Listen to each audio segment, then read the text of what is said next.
할렐루야. 마라나타. 반갑습니다. 고맙습니다. 환영합니다. 우리는 모두 기도원 300 용사입니다. 그렇죠? 우리 모두 중보기도의 용사가 되셔서 마지막 시대 꼭 쓰임 받으실 줄을 믿습니다. 오늘 찬송가는 424장, 통일 찬송가는 216장, 424장 아버지여 나의 맘을, 424장 아버지여 나의 맘을 맡아 주관하시고 완악하고 교만한 것 변케 하여 주소서. 온유하고 겸손하여 화평하게 하시고 망령되고 악한 일을 물리치게 하소서. 하나님의 은총 속에 나를 보호하시고 주의 사랑 줄이 되어 나를 메어 주소서. 구세주의 흘린 피로 죄를 씻어 주시고 성령이여 하늘길로 나를 인도하소서. 아멘. 아멘. 오늘은 다니엘 기도학교 73일째 주시는 말씀은 요한복음 4장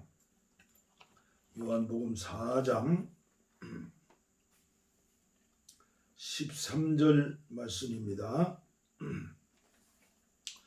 요한복음 4장 13절부터 조금 길지만 24절 말씀까지 봉독에 올리겠습니다. 예수께서 대답하여 이르시되 이 물을 마시는 자마다 다시 목마르려니와 내가 주는 물을 마시는 자는 영원히 목마르지 아니하리니 내가 주는 물은 그 속에서 영생하도록 솟아나는 샘물이 되리라. 여자가 이르되 주여 그런 물을 내게 주사 목마르지도 않고 또 여기 물길로 오지도 않게 하옵소서. 이르시되 가서 내 남편을 불러 오너라. 여자가 대답하여 이르되 나는 남편이 없나이다. 예수께서 이르시되 내가 남편이 없다는 말이 옳도다. 너에게 남편 5이 있었고 지금 있는 자도 내 남편이 아니니 내 말이 참되도다. 여자가 이르되 주여 내가 보니 선지자로소이다. 우리 조상들은 이 산에서 예배하였는데 당신들의 말은 예배할 곳이 예루살렘에 있다 하더이다. 예수께서 이르시되 여자여 내 말을 믿으라. 이 산에서도 말고 예루살렘에서도 말고 너희가 아버지께 예배할 때가 이르리라. 너희는 알지 못하는 것을 예배하고 우리는 아는 것을 예배하노니 이는 구원이 유대인에게서 남이라. 아버지께 참되게 예배하는 자들은 영과 진리로 예배할 때가 오나니 곧 이때라. 아버지께서는 자기에게 이렇게 예배하는 자들을 찾으시느니라. 하나님은 영이시니 예배하는 자가 영과 진리로 예배할지니라. 아멘. 유진 피터슨의 메시지 성경을 봉독에 올리겠습니다.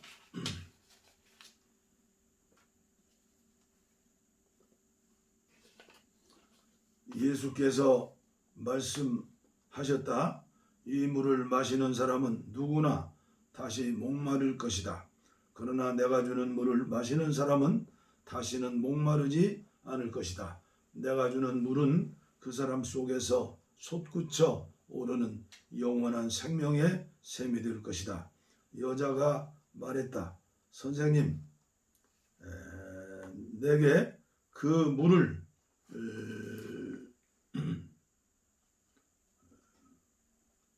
주셔서 내가 다시는 목마르지 않게 해 주시고 이 우물을 다시 찾는 일이 없게 해 주십시오. 예수께서 말씀하셨다. 가서 내 남편을 불러서 다시 오너라.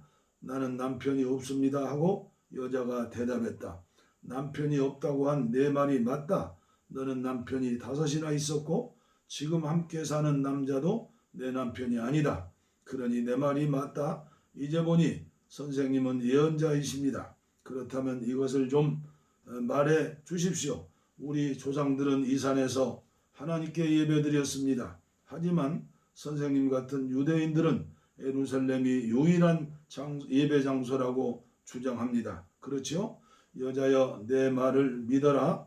너희 사마리아 사람들이 이 산도 아니고 예루살렘도 아닌 곳에서 아버지께 예배 드릴 때가 온다. 너희는 어둠 속에서 확신 없는 예배를 드리지만 우리 유대인들은 밝은 대낮에 확신에 가득 찬 예배를 드린다.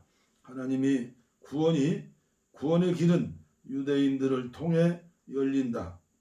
그러나 너희가 어떤 이름으로 불리고 어디서 예배 드리는지는 중요하지 않게 될 때가 온다.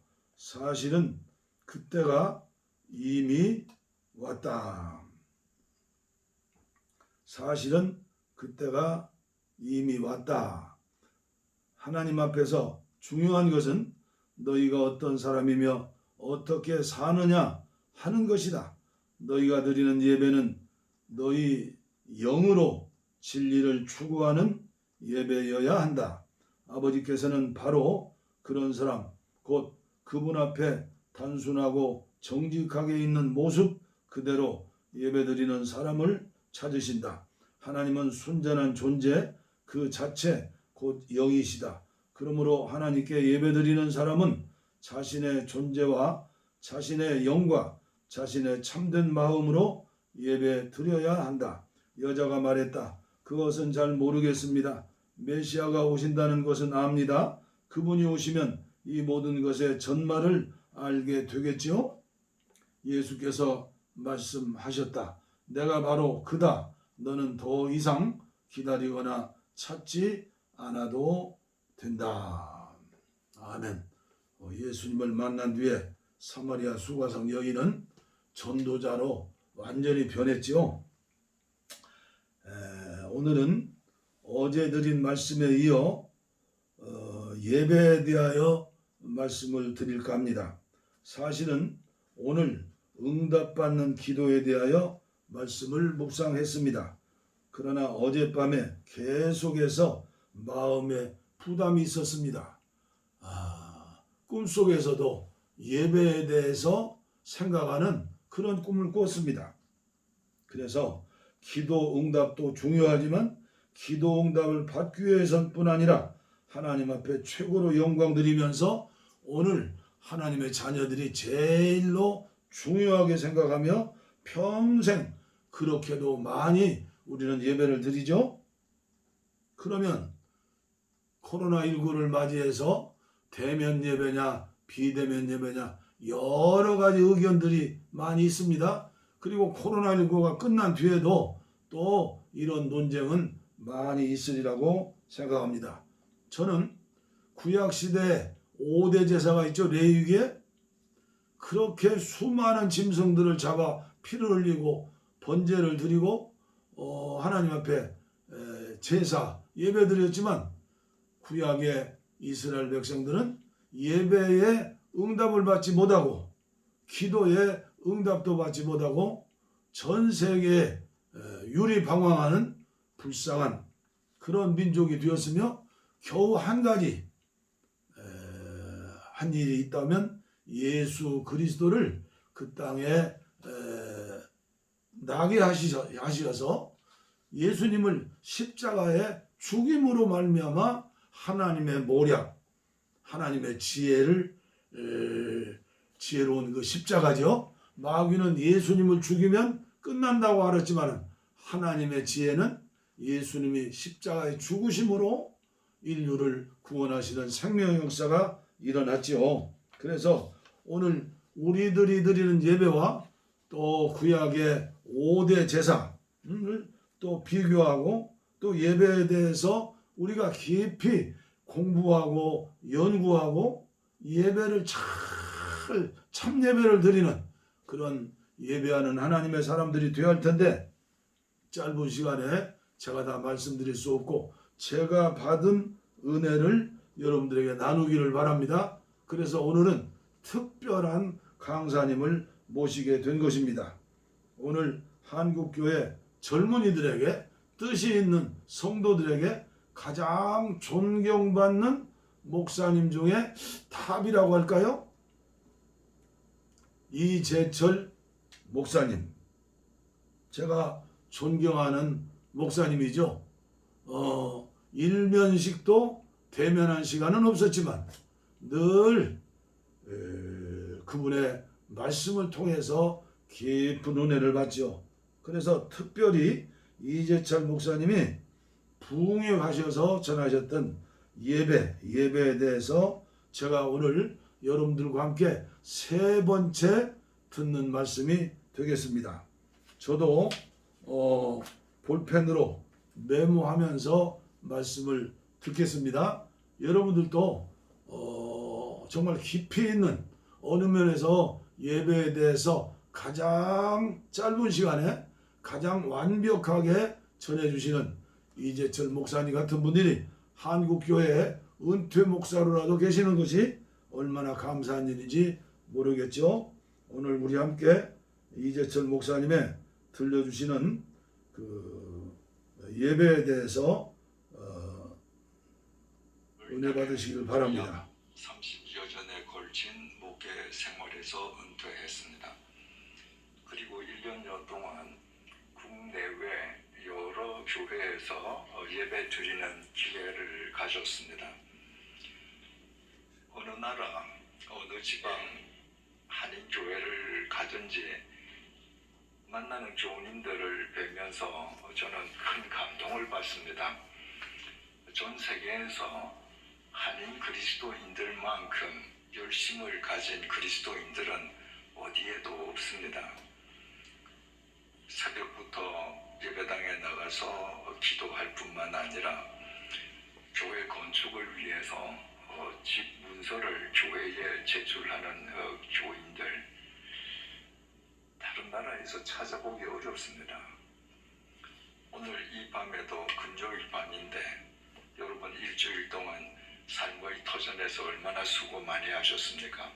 그런데 이 금요일 밤에 또 예배당에 나오시지 않았습니까? 정말 여러분들 열심을 가진 그리스도인이 아니라면 불가능한 일이죠.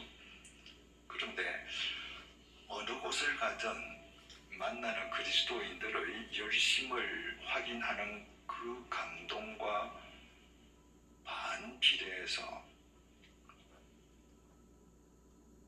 교회가 세상으로부터 신뢰를 받지 못하는 데 대한 안타까움이 있습니다. 왜 그리스도인들은, 한국 그리스도인들은 전 세계에서 유래를 찾아보기 힘들 정도로 열심인데 그런 열심이 있는 그리스도인들이 모인 한인교회가 어디에 있든지 세상의 빛이 되고 세상으로부터 존경의 대상이 되어야 될 터인데 어쩌다가 세상이 염려하는 단체로 전락해버리고 말았는가. 제가 1년여 동안 국내외 여러 교회를 다니면서 기독교 신앙의 본질을 재정립해야 될 필요를 절감했습니다. 여러분들 가운데에는 오늘 저녁에 이 예배당에 오시면서 자동차를 운전하고 오신 분도 계실 것이고 걸어오신 분도 계실 것입니다.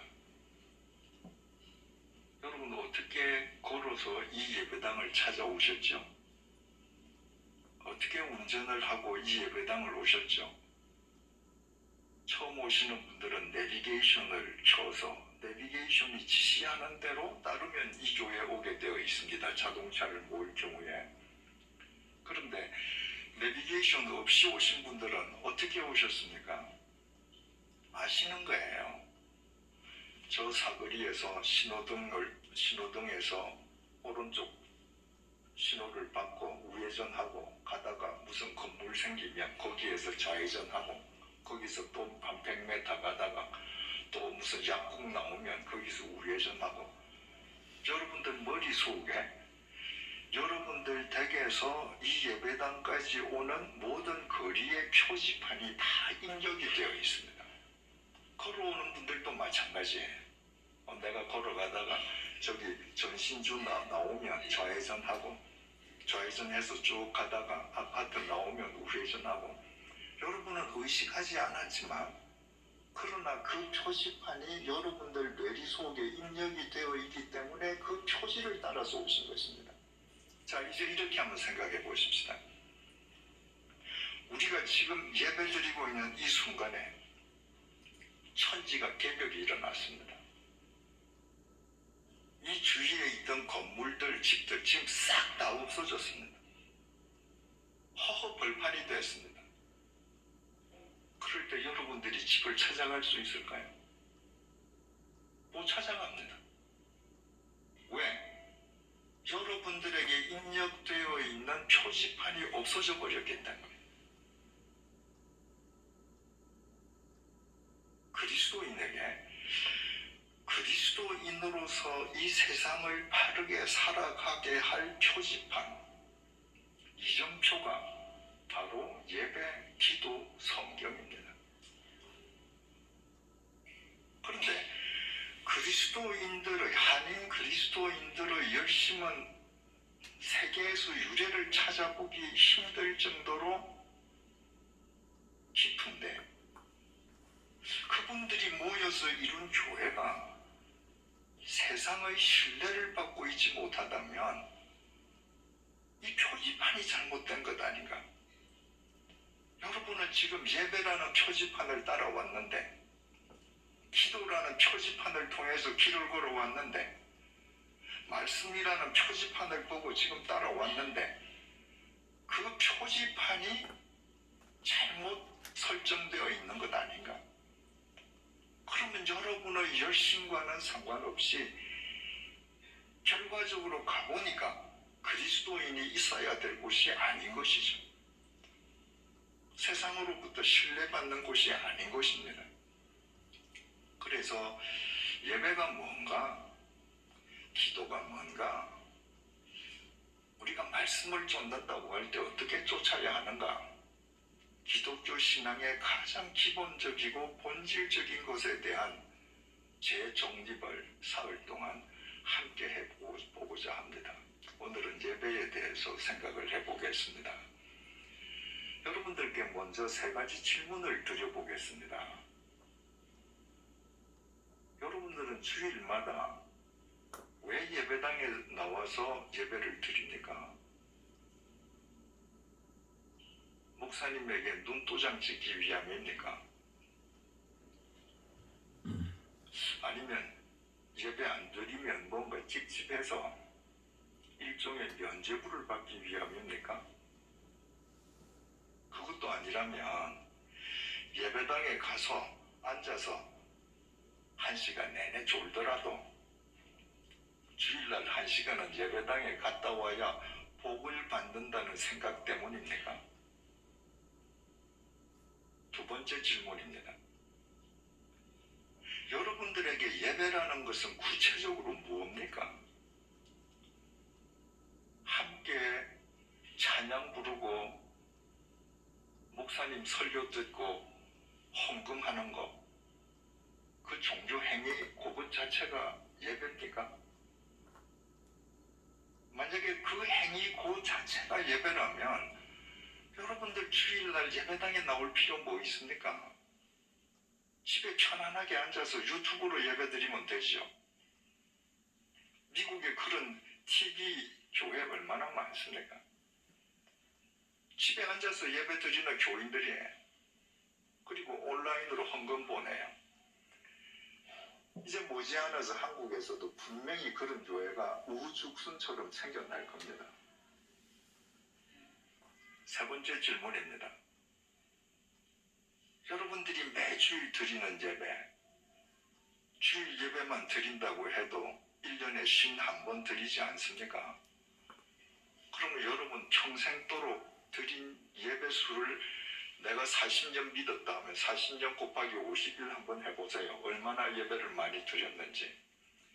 그 예배가 여러분들의 삶에 구체적으로 어떤 영향을 미쳤습니까? 여러분들이 정말 살아계신 하나님께 예배를 드린다면 예배를 통해서 그 살아계신 하나님의 응답이 여러분들의 삶 속에 임한다면 주일 예배를 드릴 때에 그 살아계신 하나님에 대한 예배로 인해서 내 삶 가운데에 잘못된 부분이 하나만 교정된다고 해도 1년이면 여러분의 삶에서 51가 교정됩니다. 여러분, 1년만 내가 예배를 드려서 살아계신 하나님과 예배를 통해서 소통, 교통하는 가운데에 그분이 내 삶을 타지하셔서 1년에 내 삶 가운데에 51개의 잘못된 부분이 바르게 교정된다면 1년만 예배 드려도 우리 성자 되지 않겠습니까?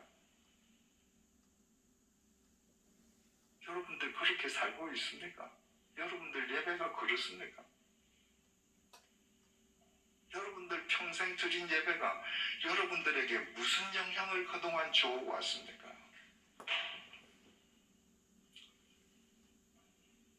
사마리아 땅 수와 성에 한 여인이 살고 있었습니다. 그 여인은 결혼을 5번 했는데 5번 다 실패했습니다. 지금도 어떤 남자에게 얹혀 사는데 공개적으로 내가 또 어떤 남자에게 얹혀 산다고 말을 할 수가 없습니다.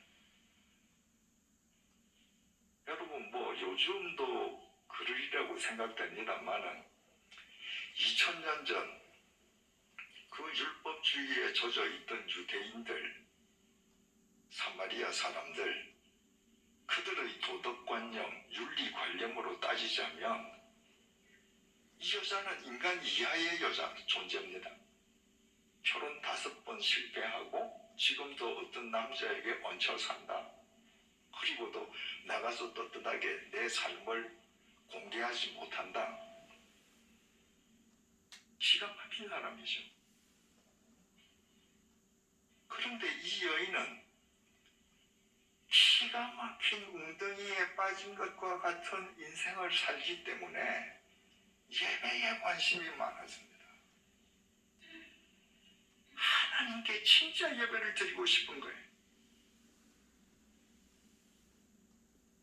내가 드리는 예배를 하나님께서 진짜 받아주시면 좋겠는 거예요.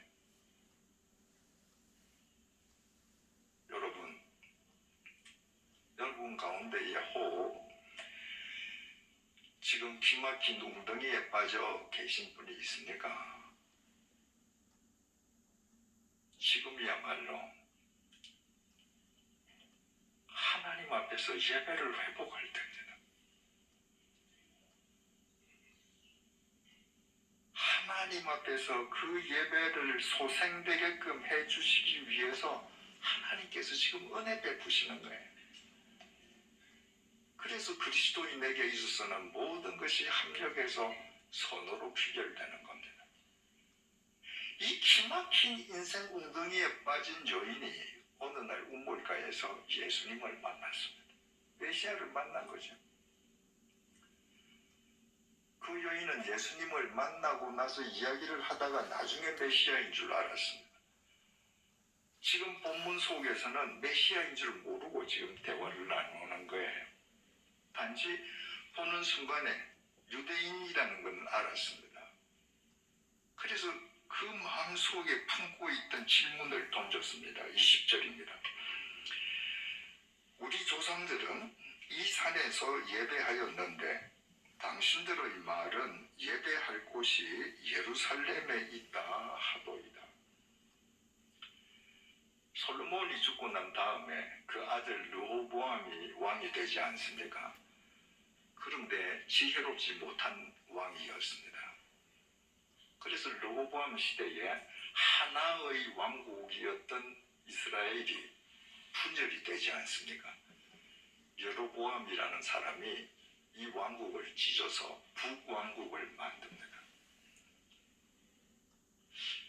예루살렘 성전은 예루살렘, 그러니까 남왕국에 소속되어 있습니다. 여로보암이 힘으로 10지파를 찢어서 북쪽에다가 북왕국을 만들고 자기가 통치는 하는데 안식일만 되면 자기 왕국에 있는 사람들이 성전을 찾아서 남왕국 예루살렘으로 갔다 온단 말이에요. 불안하거든요. 저 사람들 자꾸 예루살렘으로 왔다 갔다 하다 보면 남왕국에 주저앉을 것 같단 말이죠. 그래서 여로보암이 남왕국과 북왕국의 남쪽 경계 지방인 베델, 그리고 북왕국의 제일 북쪽 경계 단, 이 두 곳에다가 금송아지를 만들었어요.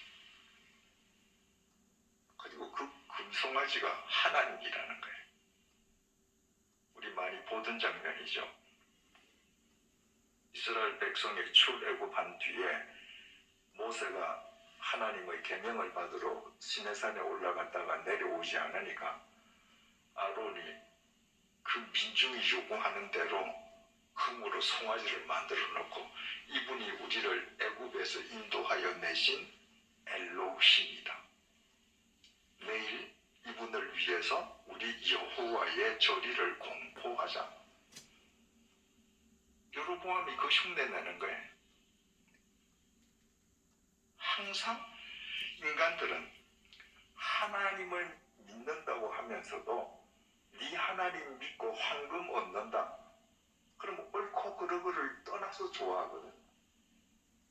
그러니까 황금 송아지를 만들어 놓고 이 황금 송아지가 하나님이다라고 하는 건 뭐예요? 네 여호와 하나님 믿으면 너희 집이 다 이렇게 황금으로 도배될 거다. 그 북왕국 사람들은 그 황금을 하나님이라고 섬겼습니다.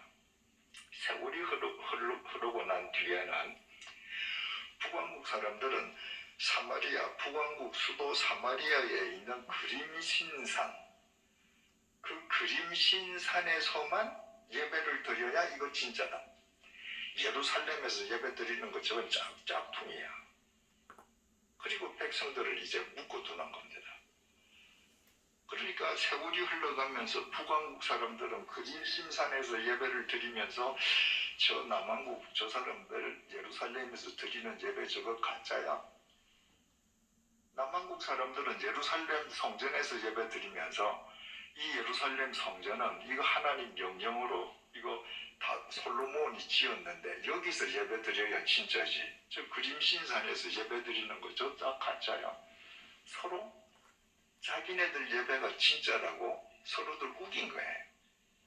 그 지금 이 여자가 늘 예배를 드리면서 그게 궁금했던 거예요.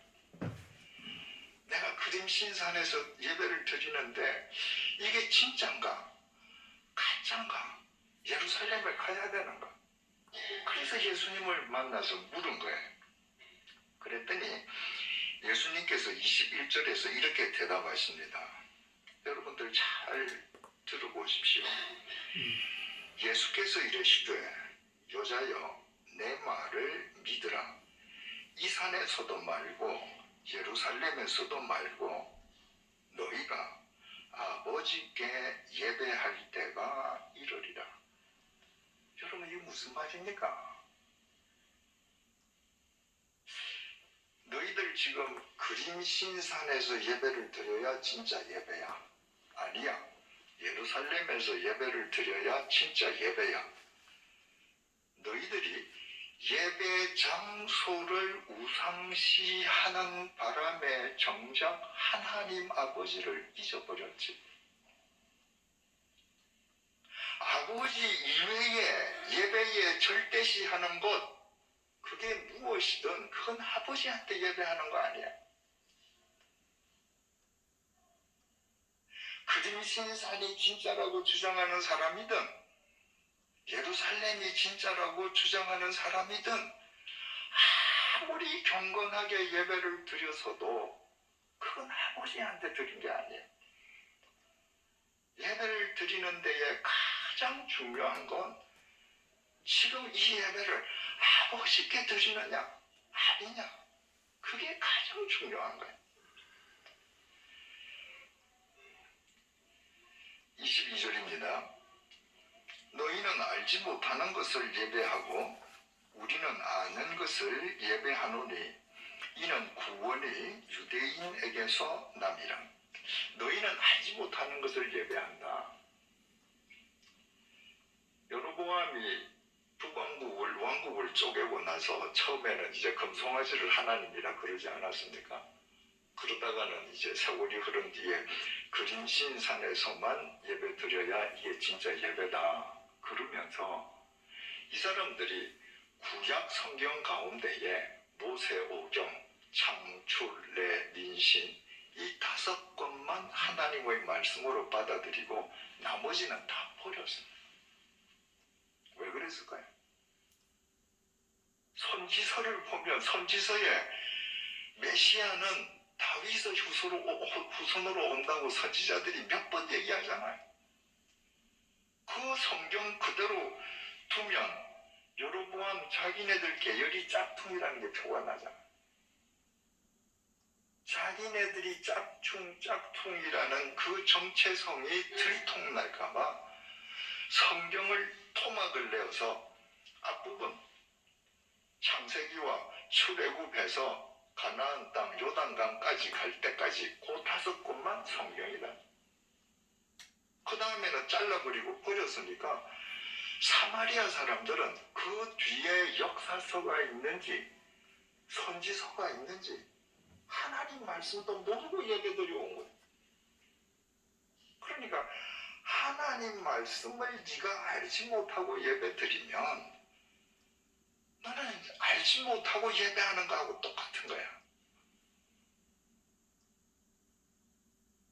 하나님 말씀에 의하면 메시아는 유다 지파 다윗의 계보를 통해서 오는 거야. 그걸 지금 가르쳐 주시는 겁니다. 23절에서 24절입니다. 아버지께 참되게 예배하는 자들은 영과 진리로 예배할 때가 오나니 곧 이때라. 아버지께서는 자기에게 이렇게 예배하는 자들을 찾으시느니라. 하나님은 영이시니 예배하는 자가 영과 진리로 예배할지니라. 당시 남왕국 사람, 북왕국 사람들의 관심사는 뭐예요? 어디서 예배를 드려야 진짜 예배인가? 예수님은 그거 아니다. 하나님은 영이시다. 푸뉴마. 그러므로 예배하는 자가 영으로 예배해야 한다. 여러분, 하나님은 영이십니다. 지금 이 자리에 영으로 임해 계십니다. 우리 눈에 안 보여요. 안 보이시는 그 영이신 아버지에게 우리의 온 영을 집중해서 예배드려야 된다는 거예요. 눈에 보이는 것에 내 시선을 뺏겨서는 영이신 하나님께 집중할 수가 없습니다. 어느 장소가 더 좋은가? 예배당이 더 빌딩이 커야 되나? 예배당에 좌석수가 더 많아야 되나? 이런 걸 따지면 영이신 하나님께 영으로 예배드릴 수 없다는 겁니다. 하나님은 영이시니 예배하는 자 역시 영으로 예배드릴 뿐만 아니라 진리로 예배해야 한다. 진리가 헬라말로 알레세이아라고 기록되어 있습니다. 하나님의 말씀도 진리입니다. 알레세이아입니다. 그러니까 진리로 예배 드려야 된다고 하는 것은 말씀에 의한 예배, 말씀에 따른 예배, 말씀 안에서 드려지는 예배, 이런 말이죠. 그런데 알레세이아라고 하는 이 단어는 말씀이라는 뜻도 진리라는 뜻도 되지만은 참됨, 진정성이라는 의미도 지니고 있습니다. 그러니까 보이지 않는 영이신 하나님께 나의 온 영을 다해서 영으로 예배를 드리기 위해서는 그 예배가 나의 진정성을 수반하지 않고는 안 됩니다. 그래서 우리의 예배는 영으로 드려져야 하고 우리의 참됨과 진정성을 다해서 드려야 된다. 그러니까 예배하는 자가 영과 진리로 예배해야 할지니라, 이 말씀을 요즘 말로 쉽게 한마디로 표현하자면 하나님은 영이심으로 예배하는 자가 온 중심을 다해 예배 드려야 한다, 이렇게 해석할 수 있습니다. 그렇다면 우리가 온 중심을 다해서 예배 드린다라고 하는 건 구체적으로 어떤 의미인가? 먼저 예배라고 하는 그 용어의 관점에서 생각을 해보십시다. 우리말로 예배를 한자로 이렇게 씁니다. 예절 예자에 절할 배자를 씁니다. 그러니까 그 말을 그대로 번역을 하면 예의를 다 해서 절한다는 거예요. 그런데 여러분, 한자로 배자가 쓰여지면 그냥 뭐 안녕하세요, 목례를 갖추어서 절하는 거, 그게 아닙니다. 한자로 배자를 쓸 때에는 내 몸이 완전히 땅에 구부러지는 거예요. 부모님을 찾아서, 지금 오늘 1월 10일 아닙니까? 1월 1일 날 부모님을 찾아서 자식들이 새 배를 드린다, 배자가 들어가지요. 어떻게 절 드려요? 땅바닥에 무릎을 꿇고 완전히 엎드립니다. 불교에서 삼보일배 이런 말 있잖아요. 세 걸음 걷고 한 번 절한다. 그 일배 뭐예요? 그냥 길바닥에 그냥 구부러지는 겁니다. 여러분, 전쟁터에서 서로 죽이는 적장들끼리 한 테이블에 만날 때가 있습니다. 무슨 강화회담을 한다거나 협상을 할 때, 지금 어제까지 서로 군대를 동원해서 싸우던 적장 두 사람이 테이블을 사이에 두고 앉는 겁니다. 그때 만날 때 절대 장군은 적장에게 머리를 숙이지 않습니다. 왜? 내가 머리를 숙이는 순간에 저 사람이 내 목을 칠 수 있거든. 그래서 서로 눈을 보고 하는 겁니다. 남자들이 인사할 때 악수하는 그 예법이 그 적장들 사이에서 나왔다는 예의가 있지 않습니까? 주로 다 오른손으로 칼을 뽑기 때문에 적장들끼리 만나서 오른손으로 악수를 하면서 적어도 칼로 서로 찌르지 않는다, 그러고 인사를 하는 거죠. 그런데 예절을 다해서 배한다, 내가 완전히 구부러진다, 이게 무슨 말이에요? 내가 배를 드리는 상대가 나를 죽여도 좋은 것, 내가 당신에게 나를 맡기는 겁니다. 내가 부복하고 있는 사이에 그분이 내 목을 칠 수도 있는 것이고 내 머리에 꿀밤을 때릴 수도 있는 것이고, 무슨 짓을 하더라도 나는 당신에게 나를 맡긴다, 이게 예배입니다.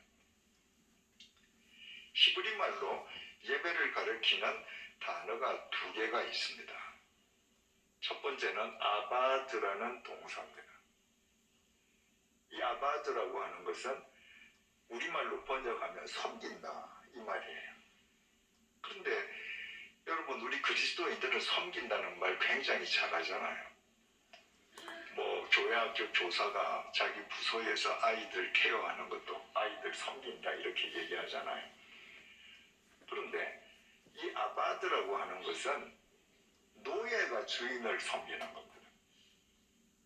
교사가 학생들을 섬기는 거, 이거 나라는 인격 다 지키면서 하는 겁니다. 노예에게는 없는 것이 많습니다. 인격이 없습니다. 노예에게는 자기 재산이 없습니다. 노예에게는 자기 뜻이 없습니다. 노예에게는 자기 결정권이 없습니다. 이게 아바드예요. 그러니까 내가 예배를 드린다고 하는 것은 내 뜻, 내 결정권, 내 인격, 내 재산을 온전히 하나님께 의탁하는 것입니다. 당신의 처분에 맡기는 거예요. 히브리 동사로 또 예배를 가리키는 두 번째 동사가 샤하라는 동사가 있습니다. 이 동사는 그대로 번역하면 부복한다는 겁니다. 우리말 예배하고 똑같습니다. 그냥 예배에 이 샤하를 받는 대상에게 내가 땅바닥에 쫙 납작 엎드리는 거예요.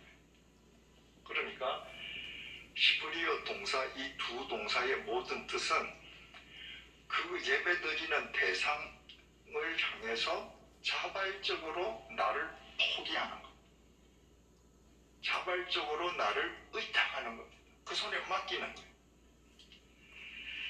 신약 성경을 기록한 헬라어로도 예배를 가리키는 동사가 두 가지가 있습니다. 첫 번째는 프로스큐레오라는 동사가 있습니다. 우리말로 번역하면 경배라고 번역이 됩니다. 그런데 이 경배라고 하는 이 말은 노예가 주인의 발에 입을 맞추는 행위를 가리키는 겁니다. 노예는 주인한테 대등하게 인사할 수 없습니다. 노예는 반드시 무릎을 꿇고 주인의 발에 입을 맞추었습니다. 그것이 프로스큐레오입니다. 또 헬라어 동사로서 예배하다는 동사가 라트리오라는 동사가 있습니다. 이것은 우리말로 번역하면 섬긴다라고는 의미로 번역이 되는데 이거는 대상의 유일성을 나타내는 동사입니다. 가령 내가 하나님을 믿는다고 하면서 내가 돈도 섬기고 또 뭐 하나님보다 더 세상에서 권력이 많은 인간도 하나님만큼 섬기고 그리고 하나님도 섬기고 그건 라트리오 아닙니다. 이 세상 모든 걸 다 배제하고 오직 하나만을 섬길 때 그게 라트리오입니다. 그게 하나님 한 분 이외에는 내게 어떤 존재도 어떤 대상도 섬김의 대상이 될 수 없다는 것, 이게 라트리오예요. 여러분 우리나라의 신도계는 참 세계적으로 그 아주 좋은 계로 인정을 받고 있지 않습니까? 그런데 그 능력이 뛰어난 신도계가 군견이나 경찰견으로는 사용되지 않습니다. 주로 군견이나 경찰견으로는 독일산 셰퍼드라는 개가 사용이 됩니다. 이유가 하나 있습니다. 셰퍼드는요, 자기 생애에 주인이 몇 번 바뀌어도 따지지 않는 개입니다. 신도께는 한 번 주인은 죽을 때까지 주인입니다. 주인을 못 바꿔요. 그러니까 군대 내에서 군견을 담당하는 군인이 평생 그 군견 담당하는 직무만 행하는 게 아니잖아요. 군견 담당하는 군인이 1년, 2년 되면 또 인사이동하거든요.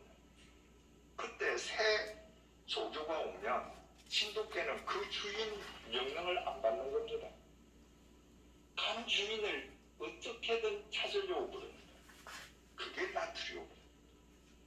그리스도인은 그저 주인이 잘해주면 이 주인 저 주인 다 좋다는 셰퍼드가 아니고 하나님 아니면 이 세상에 누가 내게 뭘 해줘도 나는 하나님만 쫓는 신도께가 되는 것. 바로 그게 라트리오, 그게 예배입니다. 이처럼 하나님 앞에서 온전히 부복하고 그분이 나에게 어떻게 하시든 내 삶을 그분에게 다 내가 의탁하고 그분 앞에서 자발적으로 내 삶을 포기하는 것, 이것이 온 중심을 다하는 예배라는 그 말의 뜻입니다.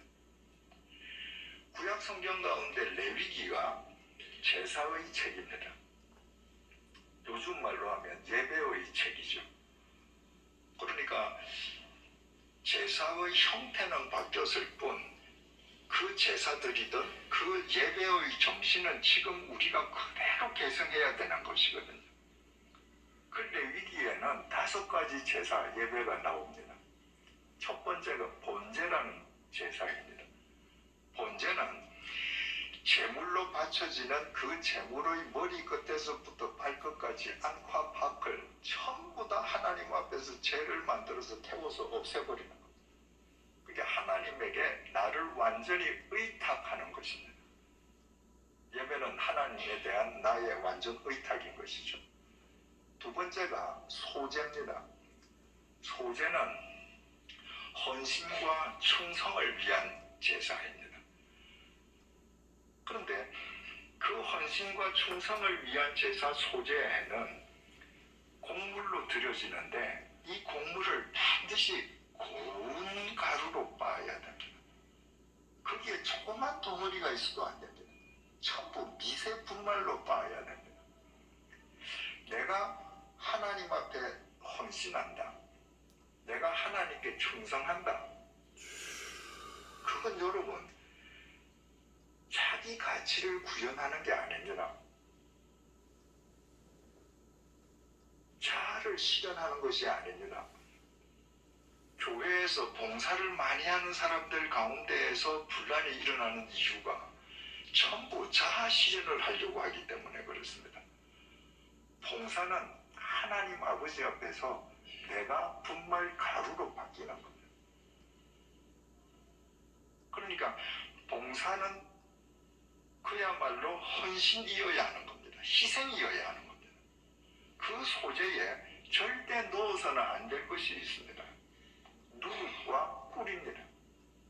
누룩은 부풀리는 거죠. 꿀은 달게 만드는 당위종입니다. 여러분 그리스도인들은 조그만 봉사를 해놓고도 마치 자기가 그것을 다한 것처럼 과장하는 습성이 있습니다. 또는 다른 사람들에게 자기가 한 것을 미화해서 당위정을 발라서 아름답게 들리도록 합니다. 그건 금물이라는 거예요. 이 소재에 반드시 넣어야 될 게 있습니다. 소금입니다. 소금은 맛을 내고 부패를 방지해 준 다음에 자기는 녹아서 없어집니다. 봉사를 하는 자들은 헌신하는 자는 희생하는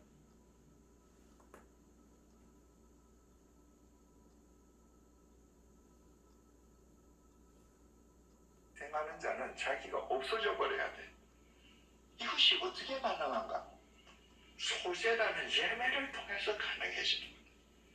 예배를 통해서 자아 실현을 하고 자기 가치를 구현하려던 나를 뽀개어서 희생하는 사람으로 거듭나고 내 봉사를 과장하고 당위정을 칠하던 나를 회개하면서 내가 소금이 되어서 어디서든지 맛을 내고 나는 없어지는 것.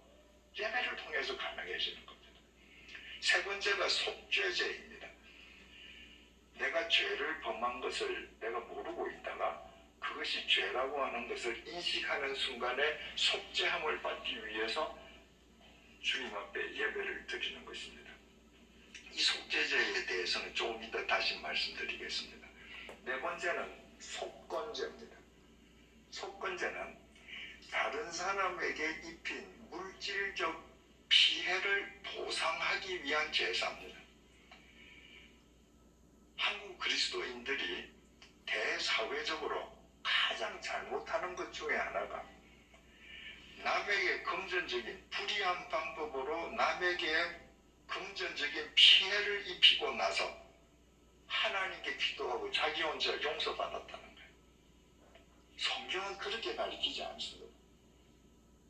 네가 다른 사람에게 물질적 피해를 줬냐? 가서 갚아라. 이것이 성경의 가르침입니다. 사람을 찾아가서 갚을 뿐만 아니라 하나님 앞에도 예배를 드려야 합니다.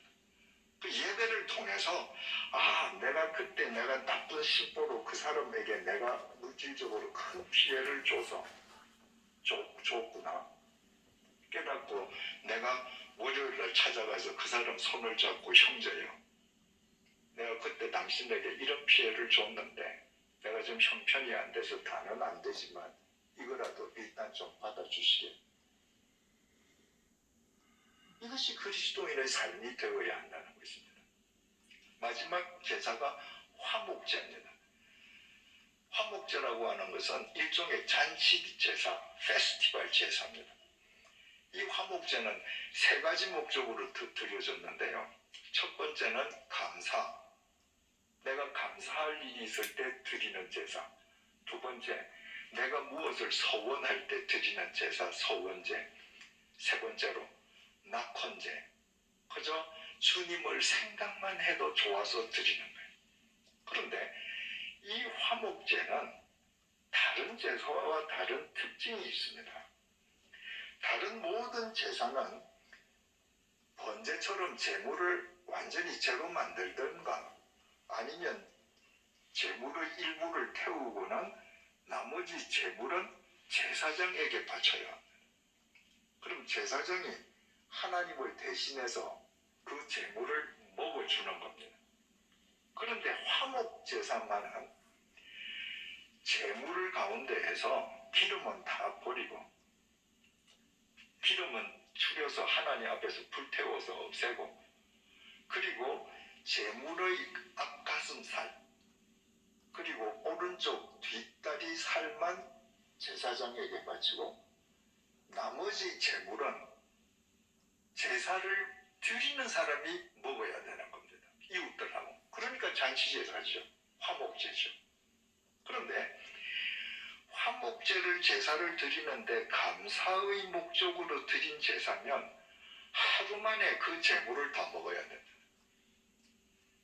소원제와 낙헌제 제사를 드렸을 경우에는 이튿날까지 그 제물을 다 먹어야 됩니다. 만약에 이튿날까지 그 제물을 안 먹고 냉장고에 넣어뒀다, 그러면 그 제사는 무효입니다. 여러분, 우리는 오늘 밤 12시가 되어야 시계상의 날짜가 바뀌는데 실은 자고 나서 아침이 되어야 내일이 됐다고 생각하지 않습니까?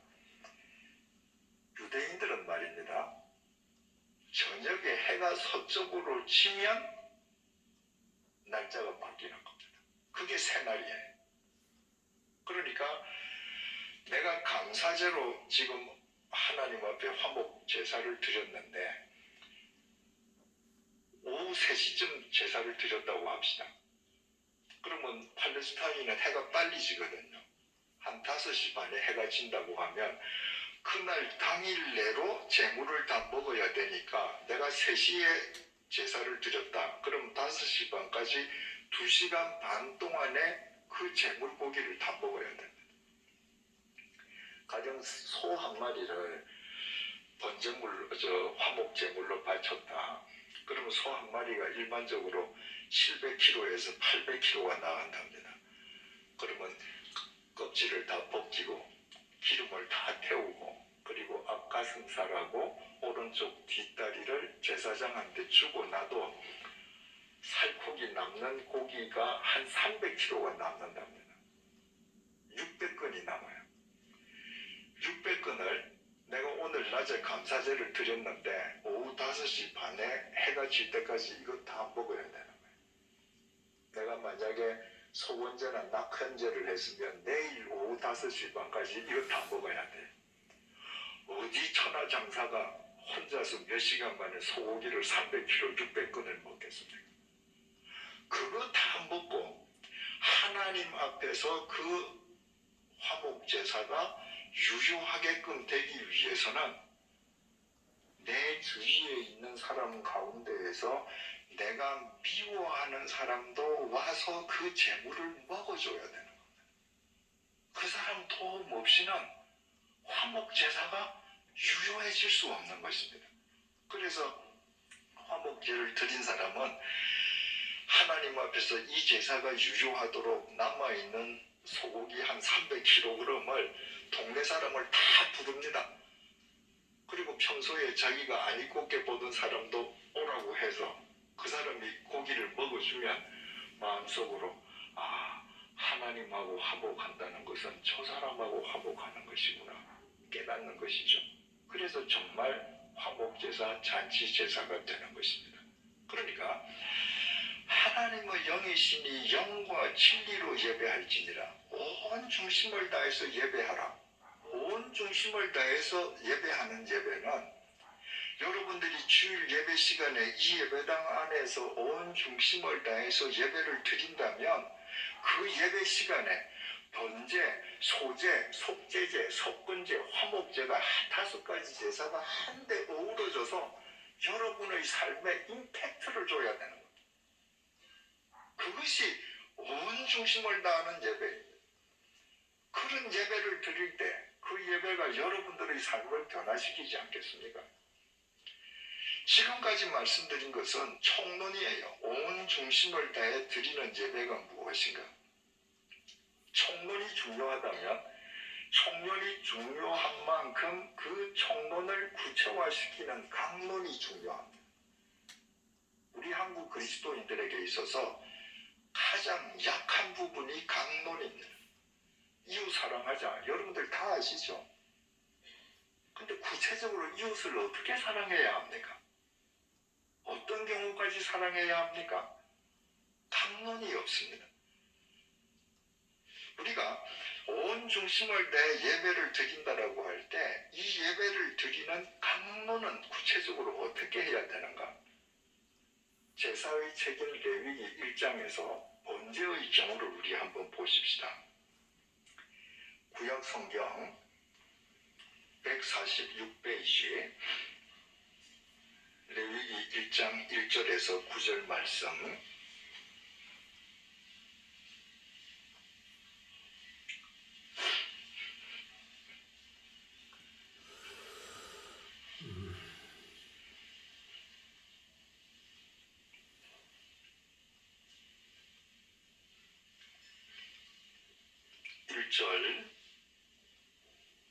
레위기 1장 1절입니다.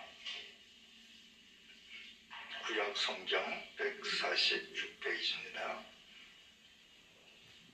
1절 여호와께서 회막에서 모세를 부르시고 그에게 말씀하여 이르시되 회막은 예루살렘 성전이 지어지기 전에 이스라엘 백성들이 하나님께 예배드리던 성막을 의미하죠.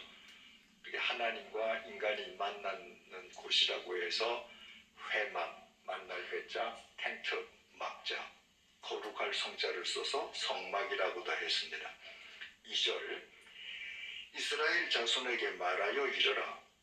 너희 중에 누구든지, 만약에 여러분들 지금 연필을 갖고 계시면 누구든지의 공표를 한번 쳐보십시오.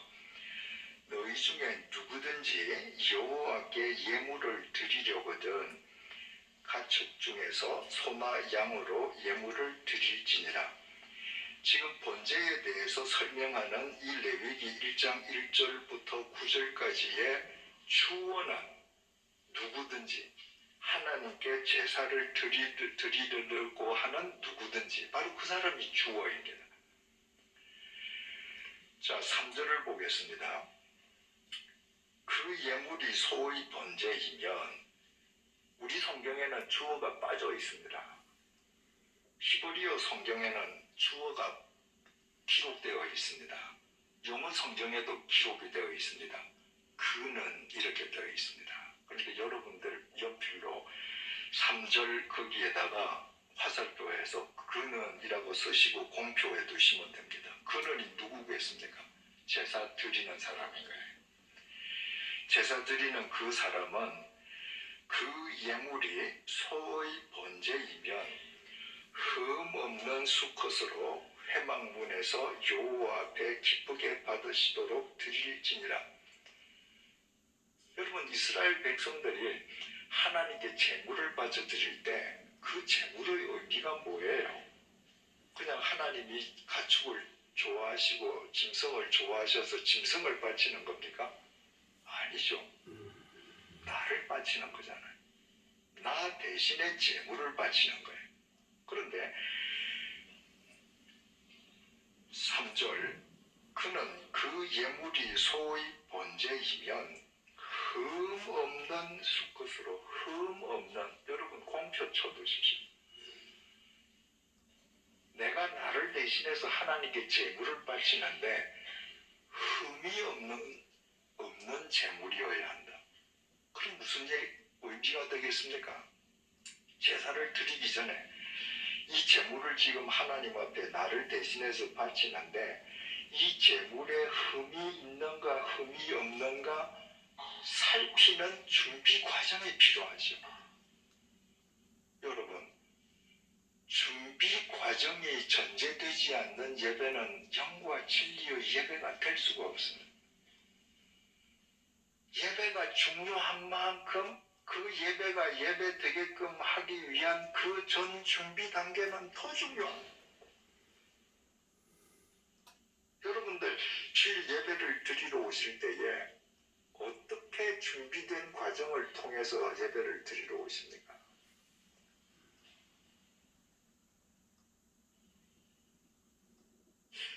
예배는 예배당 안에서 예배의 시작 시간에 시작되는 것이 아니라 여러분들께서 주일날 아침에 예배당을 찾아 나오기 시작하는 순간부터 이미 예배는 시작되는 겁니다. 이스라엘 백성이 번제를 바치기 위해서 그 제물에 흠이 있는가 없는가 면밀한 눈초리로 살피는 순간부터 제사가 시작되는 것하고 똑같습니다. 준비되는 과정부터 예배가 시작된다. 그러면 내가 주일 예배 시간에 나의 복장부터 달라지지 않겠습니까? 내가 편한 옷을 입고 간다. 그 준비 없는 거죠. 새 옷이 아니라 내가 단정한 복장을, 왜 예배는 예절을 갖추어서 주님께 배하는 건데 예절을 갖추는 것에는 당연하게 의관 정제가 포함되는 것이거든요. 이 주에는 여기 스크린이 안 나와서 참 좋습니다. 요즘은 교회마다 예배 시간에 전부 다 스크린에 성경 구절 찬송가까지 다 띄워줍니다. 그 주일날 성경책을 가져갈 필요가 없습니다. 여러분 그 예배가 영과 진리의 예배가 될 수 있겠습니까? 주일날 성경책을 들고 가는 것부터 준비가 시작되는 겁니다. 마음이 준비가 되는 겁니다. 제가 목회하던 100주년 기념교회에는 강단에 최첨단의 스크린 시설이 있습니다. 평소에는 천장 위에 감춰져 있습니다. 예배 시간에 한 번도 튼 적이 없습니다. 내린 적이 없습니다. 요즘은 예배 시간에도 스크린을 통해서 목사님 얼굴이 보이게 합니다. 하나님은 영이시니 예배하는 자가 영으로 예배할지니라. 보이지 않는 영이신 하나님께 내 영을 집중하기 위해서는 방해되는 모든 걸 차단해야 되는데 스크린을 걸어놓고 영이신 하나님이 보이겠습니까? 요즘 예배드리는 젊은이들은 IT 기기 가지고 성경을 봅니다. 거기에 성경 다 들어있고 찬송가 있으니까 편하죠. 근데 여러분 어떻습니까? 주일날 내가 성경책을 빼서 교회를 간다고 하는 이 성경책은요, 하나님의 말씀을 보는 용도 이외의 용도는 없습니다. 스마트폰 용도는 어떻습니까? 여기는 수백 가지 용도, 수천 가지 용도가 있습니다. 이 안에 들어있는 성경은 그 가운데의 하나일 뿐입니다. 내가 하나님께 예배만 드리는 용도인 성경을 들고 오는 마음과 주일날 이거 가지고 청소에 주중에 이거 가지고 게임하고 온갖 놀이 다 하던 그걸 들고 그 중에서 기능 중에 하나 성경과 찬송을 찾아서 부르는 것과 흠 없는 예배가 가능할 수 있겠는가? 거기다 어떻습니까? 이걸 가지고 내가 성경을 보면서 찬송을 부르려고 하면 비록 벨 소리는 무음으로 했다고 할지라도 내가 찬송을 부르는데 카카오톡이 찍 하나 왔다. 읽어야죠. 오늘날 우리가 이 제사의 책을 들여다보면 우리의 예배가 얼마나 준비되지 않는 예배인가, 얼마나 인스턴트 예배인가. 이런 예배에 우리가 열과 성을 다 한다고 할지라도 이 내비게이션 따라가서는 세상에서 빛과 소금의 역할을 다 하지 못하는 오히려 신뢰가 추락하는 공동체로 전락하지 하고 마는 것이죠.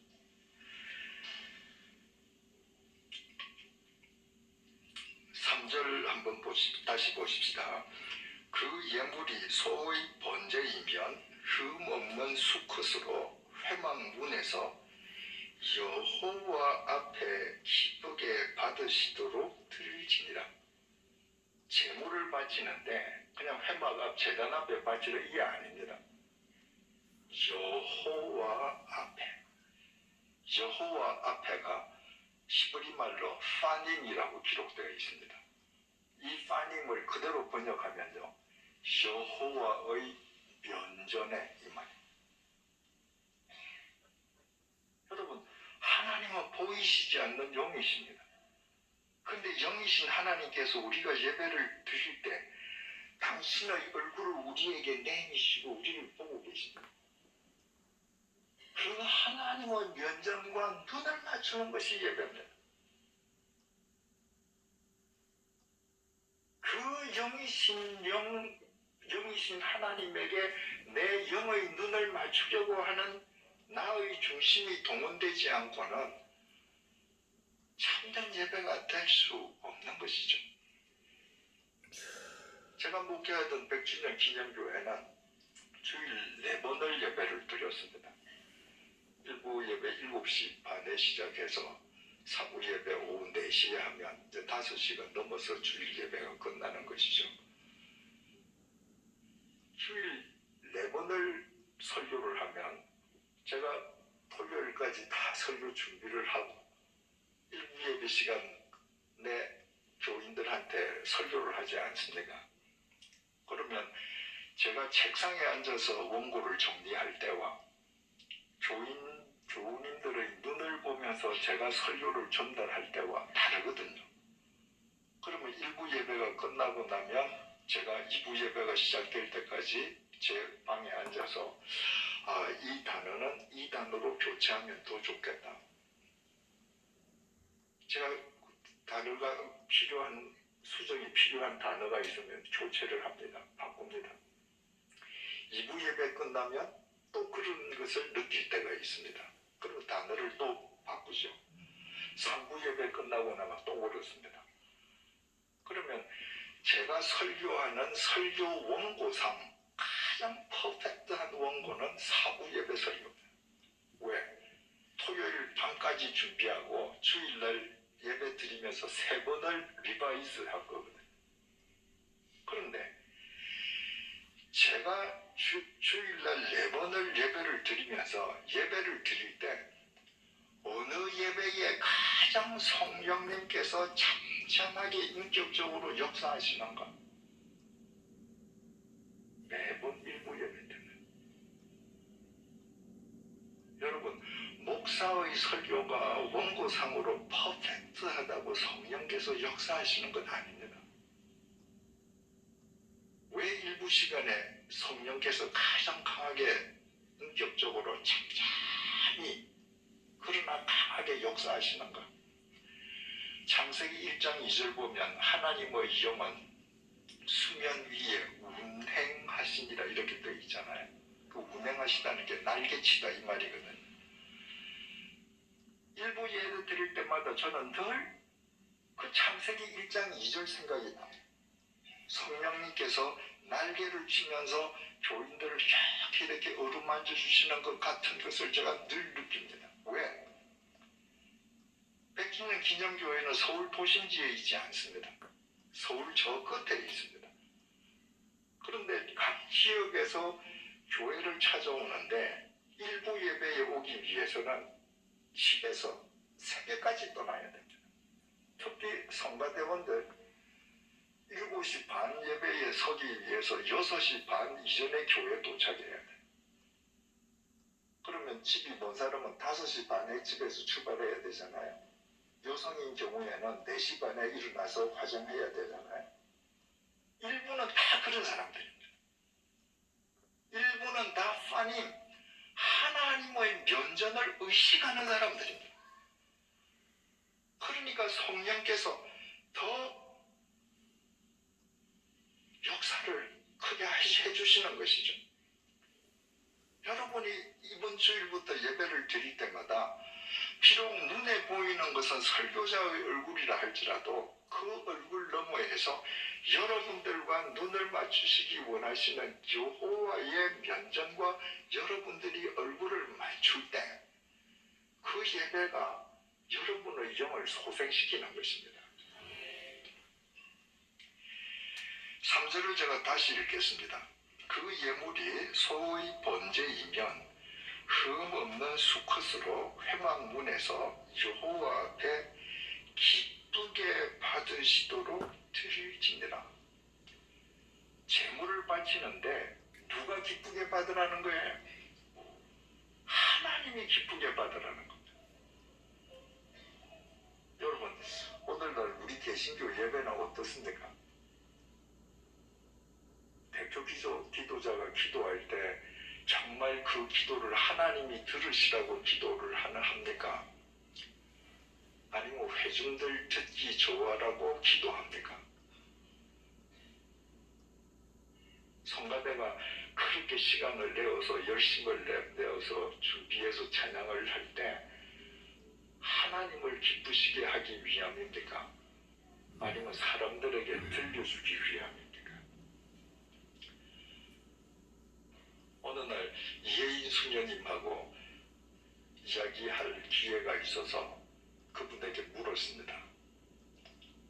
그분이 개신교 교회도 많이 찾아가시고 이해가 많으신 분이기 때문에 가톨릭 수녀로서 개신교 예배에 대해서 무슨 혹시 코멘트 해줄 말이 있다면 어떤 말입니까? 하고 여쭈었더니 그분이 신부님들은 공부를 안 해서 강론을 잘 못하는데 개신교 목사님들은 참 설교도 잘하고 참 좋은 게 다 많은데 딱 아쉬운 게 한 가지 있다.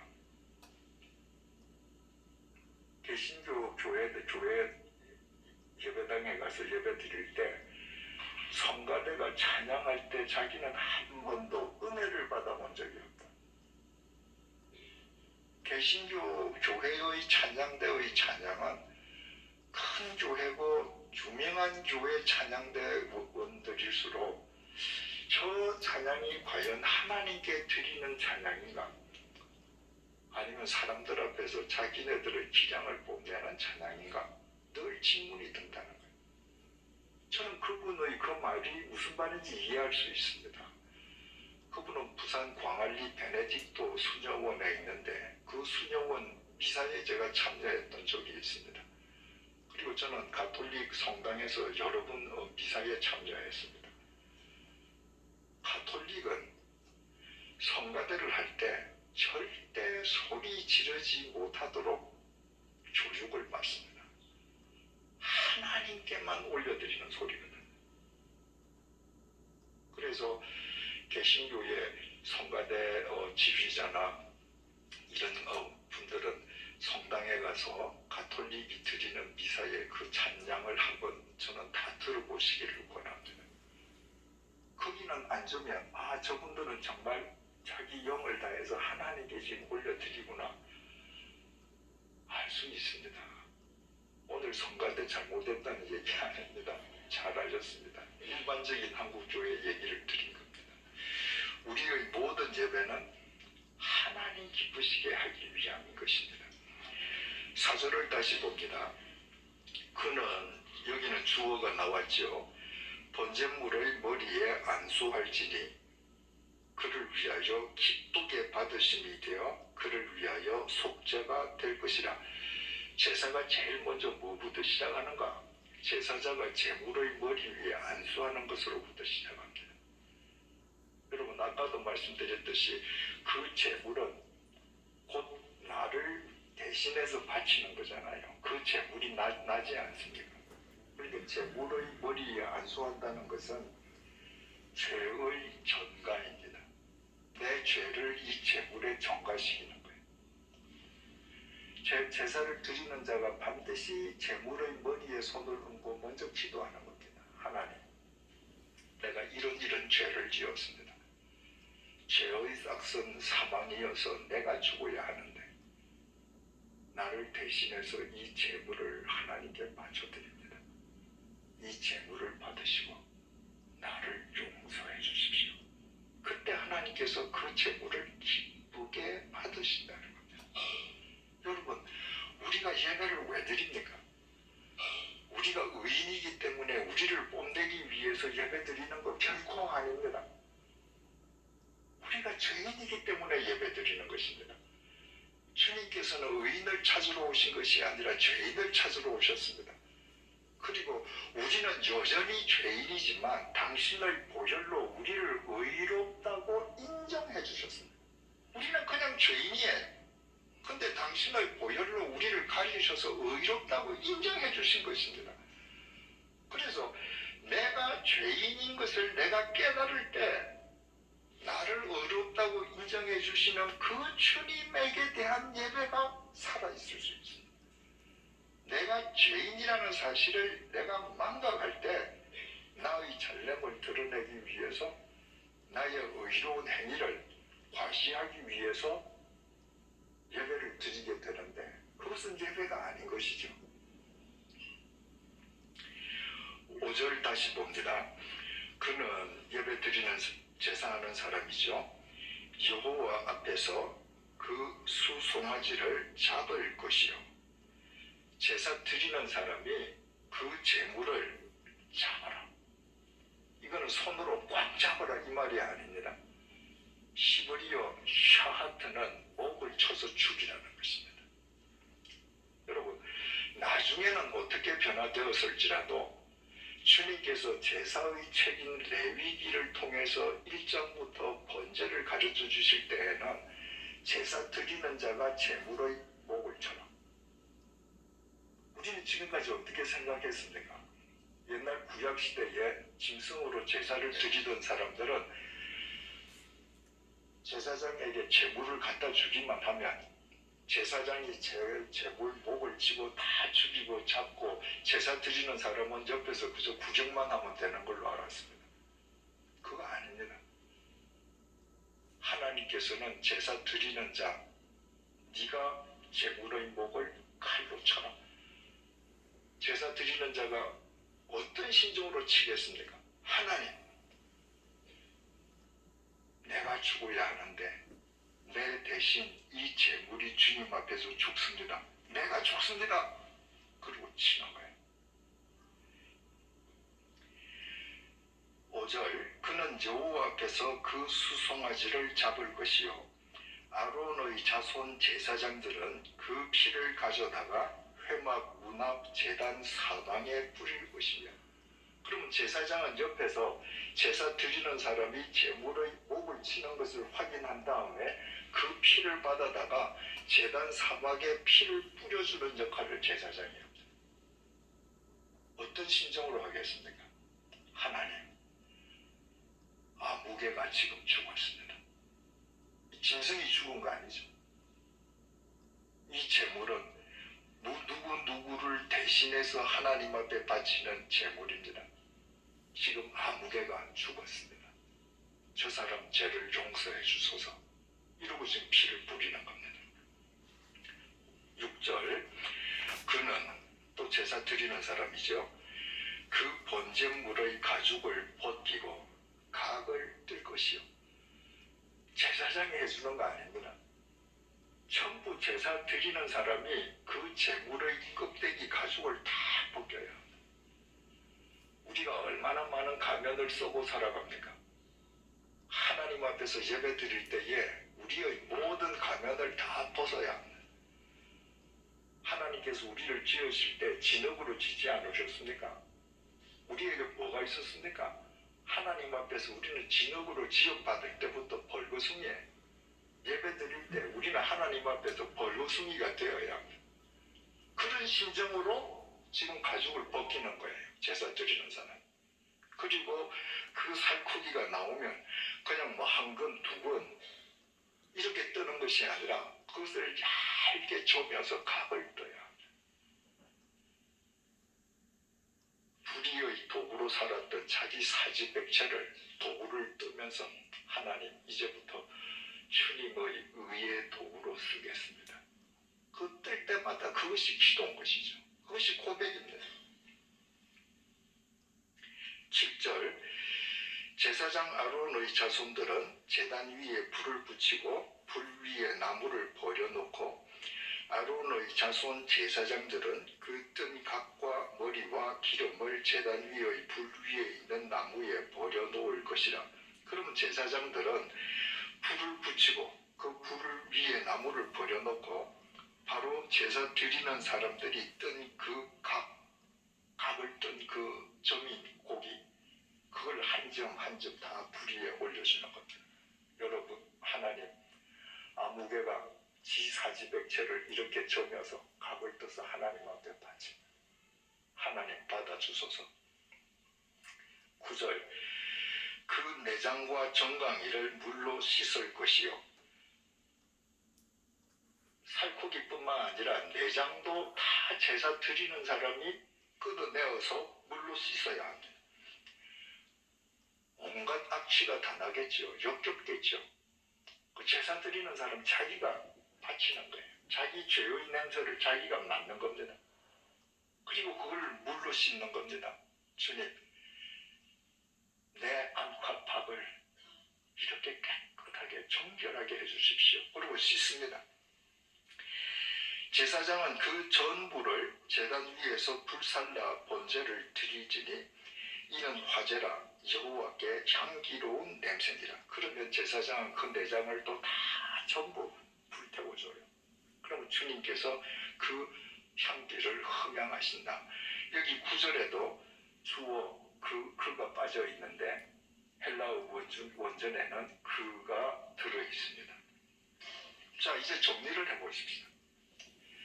여러분, 이렇게 구약시대에 제사를 드리는 사람이 제물의 목을 치고 가죽을 벗기고 그 살을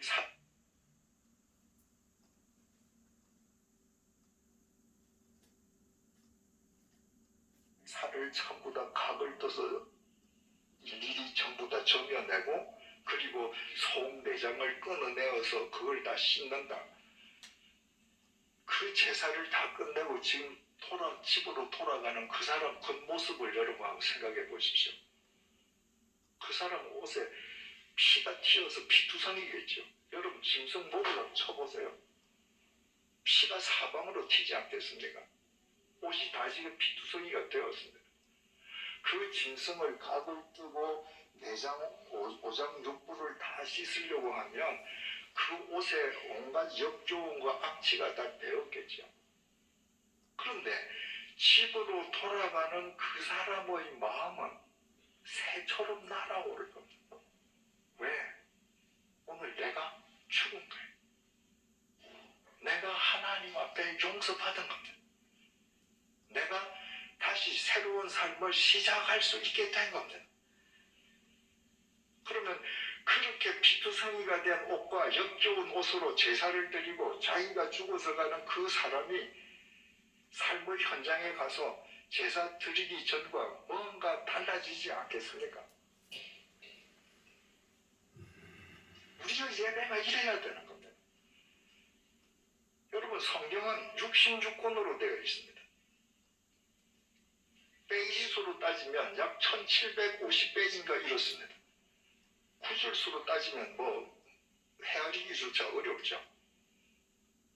그런데 여러분이 연포교회를 다니면서 주일날 설교 본문이 가령 예를 들어서 마태복음 1장 1절부터 10절이었다. 거기에 하나님의 섭리가 이미 있는 것입니다. 여러분들은 그 하나님의 말씀으로 여러분의 각을 떠야 하는 것입니다. 그 말씀 앞에서 여러분들이 죽어야 하는 겁니다. 그 말씀이 여러분을 지배하게 해야 되는 겁니다. 그 말씀이 나의 삶 속에서 인카네이션 되게 해야 하는 겁니다. 그래서 그 말씀을 힘입어서 이 세상에 나가서 한 주일이라는 고개를 또 넘어갈 수 있는 것입니다. 그러니까 예배 시간에 여러분들이 죽지 않아서 말씀이 여러분을 지배하지 못하면 여러분들은 밖에 나가서 일주일, 지난주일하고 똑같은 삶을 살게 됩니다. 1년 12달 51번 예배를 드려봐야 그 예배는 형식적인 종교 행위일 뿐 여러분의 삶에는 아무런 변화가 있을 수 없는 겁니다. 그런데 그 하나님의 말씀에 내 영혼의 각을 뜨고 그 말씀이 나를 지배하게 하면서 그 말씀을 힘입어 내가 이 세상의 고개를 내가 뛰어넘을 때 그 말씀에 의해서 우리의 삶 자체가 예배를 드릴 때마다 달라지지 않겠습니까? 그러니까 진정한 예배는 예배당에서 1시간 만에 끝나는 것이 아니라 예배당 안에서 드린 예배가 시작일 뿐 그 예배의 완결은 우리의 삶 속 예배당 밖에서 이루어지는 것이죠. 로마서 12장 1절입니다. 그러므로 형제들아 내가 하나님의 모든 자비하심으로 너희를 권하노니 너희 몸을 하나님이 기뻐하시는 거룩한 사한 제물로 드리라. 이는 너희가 드릴 영적 예배니라.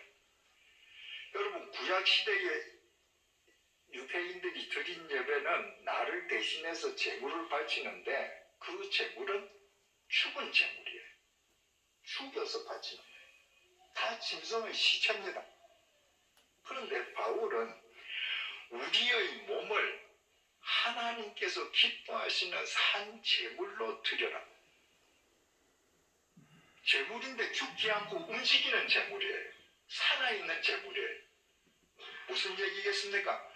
네 삶 자체가 제사가 되게 해라.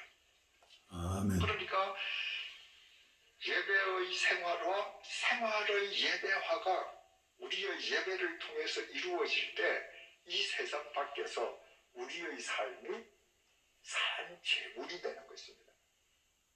그때 세상 사람들이 우리를 다르게 볼 수밖에 없는 것이죠. 그런 예배를 통해서 번제, 소제, 속제제, 속번제, 화목제가 주일마다 내 삶 속에서 어우러져서 삶으로 드러나지 않을 수 없게 되는 것입니다.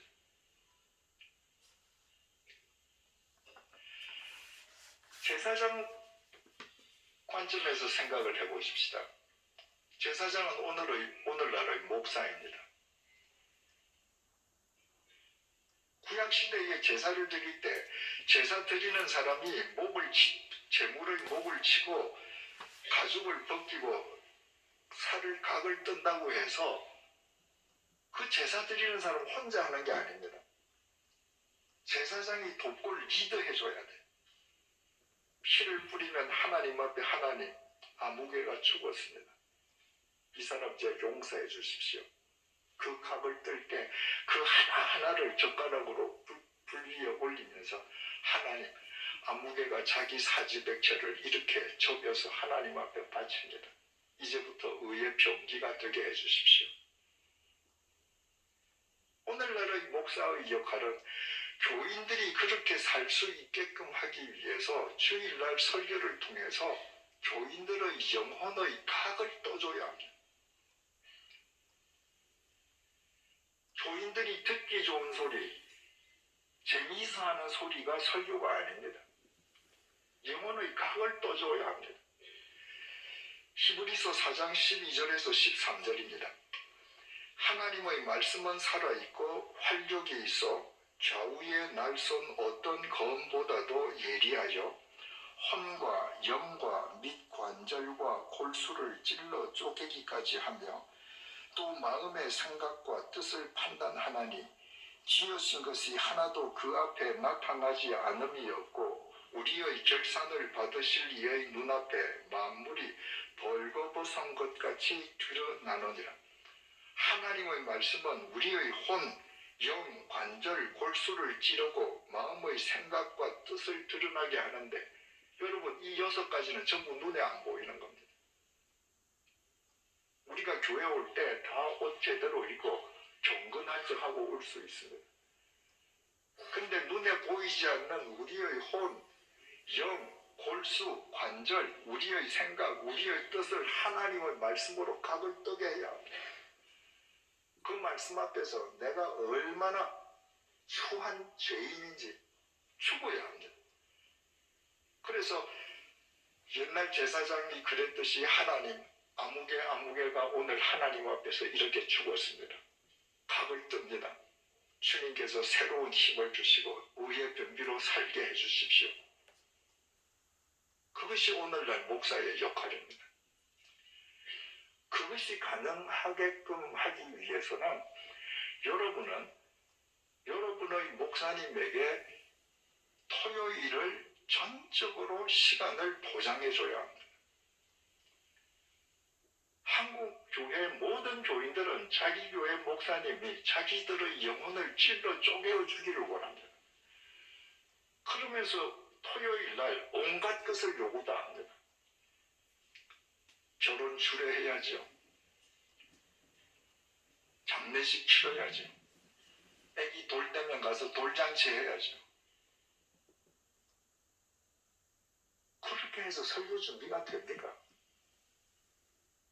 저는 1988년도에 주님의 교회를 시작해서 10년 하고 제네바 한인교회를 3년 목회하고 백주년 긴정교회를 13년 4개월 해서 제 목회 생활이 횟수로는 30여 년이 되었는데 저는 30여 년 동안에 단 한 번도 토요일 날 제 집 밖을 나간 적이 없었습니다.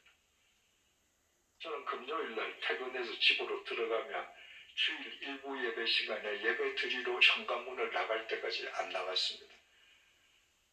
제가 목회한 교회 교인들은 토요일 날 자기 집 무슨 환갑이라고 담임 목사가 주례도 안 해주나 그런 사람은 없었습니다. 저는 처음부터 선포를 했습니다. 주일 날은 전 교인이 영혼의 각을 들어오는 시간인데 내가 한 가정의 경조를 위해서 내가 시간을 할애하지 않는 것 양해해 주십시오. 주일날은 모든 교인들을 위해서 내가 단에 서야 하므로 토요일날 내 시간을 확보해 주십시오. 그래서 30년 동안 제가 목회하던 교회 교인들은 토요일날 저한테 전화도 안 했습니다. 문자도 안 보냈습니다. 여러분 정말 우리 예배가 살아있어야 되지 않겠습니까? 그러기 위해서는 여러분의 목사님이 여러분의 영혼의 각을 뜨게 해줘야 되고 그렇게 하기 위해서는 여러분들이 절대적인 시간을 확보해드려야 합니다. 그때 그 목사님과 교인들이 한데 어우러지는 그 예배가 우리 각자의 삶을 바른 길로 인도하는 바른 영적 내비게이션이 될 수 있는 것입니다.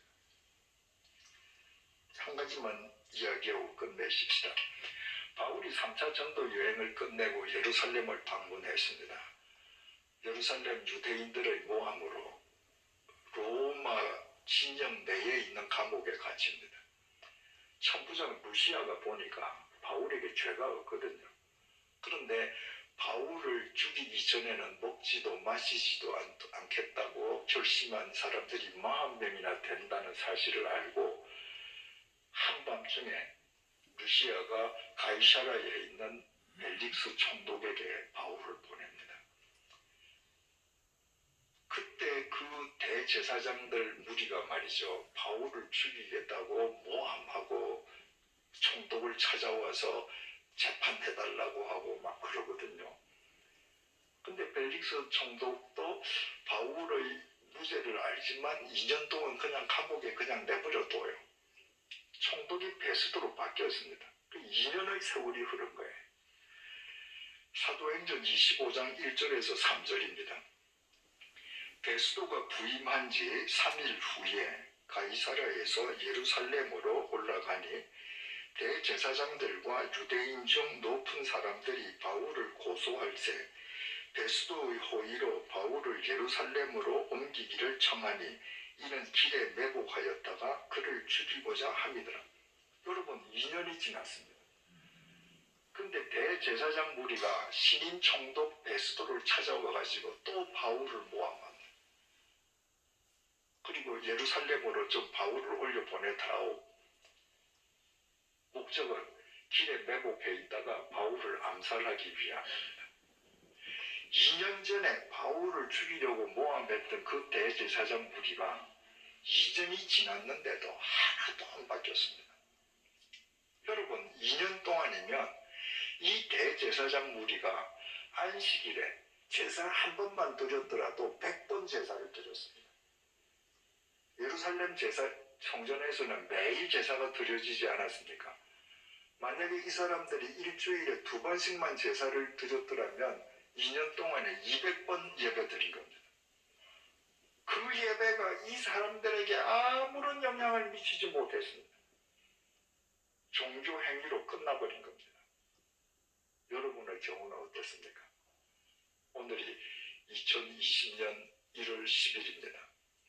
2년 전으로 한번 올라가 보십시다. 2018년 1월달을 정점으로 지난 2년 동안 여러분들이 주일 예배 100번 드리면서 여러분들에게 어떤 변화가 있었습니까?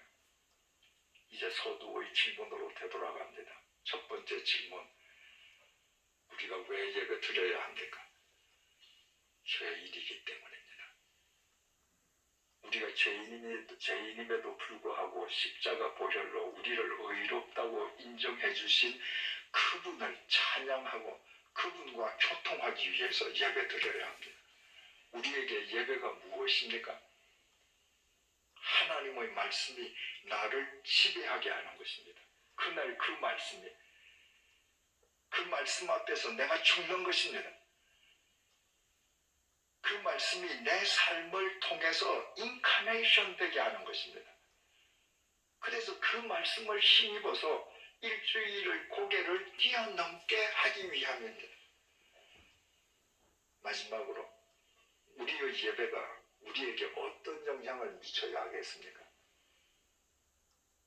예배당에서 시작된 예배가 우리 삶의 현장으로 이어져서 우리의 몸이 걸어다니는 거룩한 산 제물이 되는 동력이 되게끔 해줘야 합니다. 그때 여러분들의 삶을 통해 이 세상은 반드시 새로워질 것입니다. 기도하겠습니다. 주님, 우리의 예배를 되돌아봅니다. 1시간 거의 30분 동안 90분 동안 귀한 말씀 우리 함께 듣고 은혜 받게 됨을 감사합니다. 오늘은 우리 이재철 목사님 제가 개인적으로 대면하지 못한 분이기 때문에 이 녹음된 이 말씀을 허락을 못 받았습니다. 그러나 그게 법에 저촉되지는 않은 것 같습니다. 왜냐하면 다른 교회 부흥회 때 말씀하시는 공개된 메시지이기 때문입니다. 아무쪼록 우리 또 듣고 또 들으시고 기도하시면서 우리의 예배가 상달되고 우리의 기도가 상달되어 하나님의 기쁨이 되고 영광이 되고 그리고 우리가 세상의 빛과 소금으로서 또 복음을 전파하는데 귀하게 쓰임받을 뿐 아니라 이 험하고 거치는 세상을 주님 안에서 예배의 승리자, 기도응답의 승리자 되어서 천국을 맛보고 행복한 믿음생활 하시는 저와 여러분들 되기를 바랍니다. 유튜브 핸드폰 촬영이기 때문에 전체가 녹화되는지 모르겠습니다. 만약에 쪼개졌다면 2로 나누어서 올려드리겠습니다. 내일 뵙겠습니다. 감사합니다.